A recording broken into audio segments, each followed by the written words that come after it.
Tipting mga ka-reels.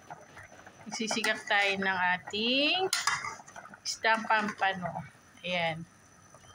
Nagsigam po ako. Ayan.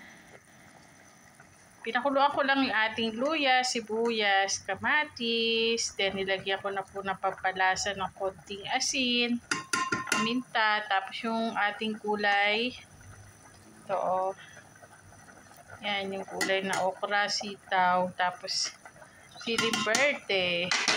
Pwede na natin ilagay yung talong at saka yung ating pechay.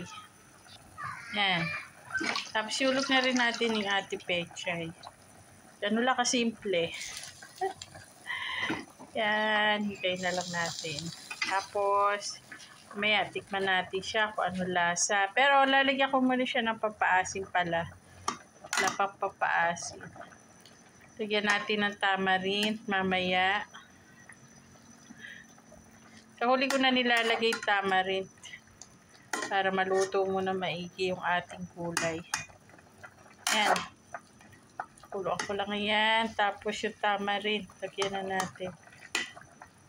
Tamarind powder na yung gamit ko. Wala ako sa palok eh.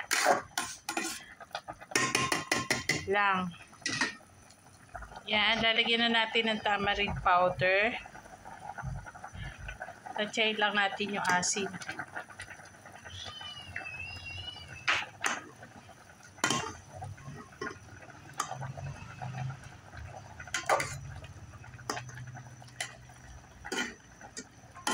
Pag matabang, lagyan pa natin ng asin. Masarap sana ito kung may labanos, kaya wala akong available. Yan, kung ano lang yung kulay na meron ako dito, yun lang. Ganyan lang po kasimple. Okay na yan.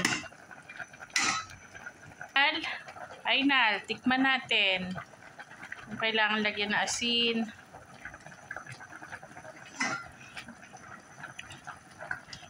Yun, sarap. Ayos na. Lalagyan na lang natin konting asin. Kung ayaw nyo na malagyan ng konting asin, ano na lang, patis na may kalamansi mamaya. Pero yung asim okay na.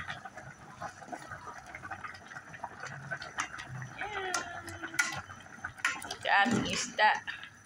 Dapat iluluto natin maigi yung ating mga pagkain. Ayan.